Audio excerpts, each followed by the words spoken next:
Hi everyone. ನಾಳೆ ಶನಿವಾರ, first ಶ್ರವಣ ಶನಿವಾರ ಅಂತೇಳ್ಬಿಟ್ಟು ಇಲ್ಲೇ ನಮ್ಮೂರ ತೋಟದಾಗೆ ಹೂ ಕಿತ್ಕೊಂಬರೋಣ ಅಂತೇಳ್ಬಿಟ್ಟು ನಾನು ನನ್ನ ಮಗನ ಹೋಗ್ತಾ ಇದ್ವಿ. ಬಟ್ ಏನು ನನ್ನ ಮಗನ ಬೇರೆ ಪಾಪ ಹುಷಾರಿಲ್ವಲ್ಲ, ಸೊ ಹಾಗಾಗಿ ಸೈಲೆಂಟ್ ಆಗವನೆ. ಅವನ ಮುಖ ನೋಡಿದ್ರೆ ನಿಮಗೆ ಗೊತ್ತಾಗ್ತಿರ್ಬೋದು. ಪಾಪ ಫುಲ್ ಸೈಲೆಂಟ್ ಆಗಿದ್ದಾನೆ. ಅವನ ಮುಖ ನೋಡ್ತಾ ಇದ್ರೆ ನನಗೆ ಬೇಜಾರಾಗ್ತಾಯಿದೆ. ಅದೇ ಮೂಡಾಗೆ ಹೂ ತರೋಣ ಅಂತೇಳಿ ಕಿತ್ಕೊಂಬರೋಣ ಅಂತೇಳಿ ಹೋಗ್ತಾ ಇದ್ವಿ. ಬಟ್ ಅವ್ರು ಏನಂದ್ರಪ್ಪ ಅಂತಂದರೆ, ಇವತ್ತಿಲ್ಲ, ನಾಳೆ ಶನಿವಾರ ನಾವು ಪೂಜೆ ಮಾಡಬೇಕು ಮನೇಲಿ, ಹೂ ನಮಗೂ ಬೇಕು ಅಂತೇಳ್ಬಿಟ್ಟು ಅಂದ್ಬಿಟ್ರು. ಅದೇ ಬೇಜಾರಾಗಿ ಹಂಗೆ ವಾಪಸ್ ಮನೆಗೆ ಬಂದುಬಿಟ್ವಿ. ಹೂವು ಸಿಕ್ಕಲಿಲ್ಲ. ಆದರೆ ಇನ್ನೇನಪ್ಪ, ಹೂವು ತರೋಕ್ಕೆ ಮತ್ತೆ ಟೌನ್ಗೆ ಹೋಗ್ಬೇಕು, ಸಿಟಿಗೆ ಹೋಗ್ಬೇಕು ಅಂತೇಳಿ ಅಂದ್ಕೊಳ್ಳೋ ಟೈಮಾಗೆ ನಮ್ಮೂರಾಗೆ ಹೂವು ಬಂದಿದ್ವು, ಹೂ ಮಾರ್ತಾಯಿದ್ರು. ಸೊ ಹಂಗಾಗಿ ಇಲ್ಲೇ ರೋಸು ಒಂದು 2 kg ರೋಸ್ ತೊಗೊಂಡು ಹೂ ಕಟ್ಟೋಕ್ಕೆ ಪ್ರಿಪೇರ್ ಮಾಡ್ತಾಯಿದ್ದೆ.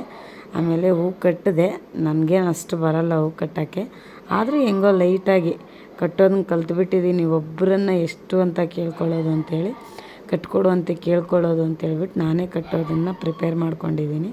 ಅಷ್ಟಕ್ಕೆ ಬರಲ್ಲ, ಆದರೂ ಸಿಂಪಲ್ಲಾಗಿ ಕಟ್ತೀನಿ. ನನ್ನ ಮಗನ ಬೇರೆ ನಿದ್ದೆ ಬರ್ತಾಯಿದೆ, ಅಮ್ಮಮ್ಮ ಮಲಗಿಸ್ಬಾ ಅಂತೇಳ್ಬಿಟ್ಟು ನನ್ನನ್ನು ಕೂಗ್ತಾಯಿದ್ನು.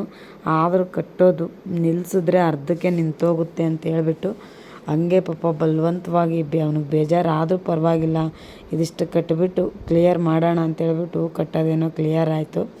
ರಾತ್ರಿಯೇ ಮನೆ ದೇವ್ರ ಮನೆ ಮತ್ತು ಕಿಚನು ಎಲ್ಲ ಕ್ಲೀನ್ ಮಾಡ್ಕೊಂಡು ಬಿಟ್ಟಿದ್ದೀನಿ. ಇನ್ನು ಹೂ ಕಟ್ಟೋದೇನೋ ಕ್ಲಿಯರ್ ಆಯಿತು.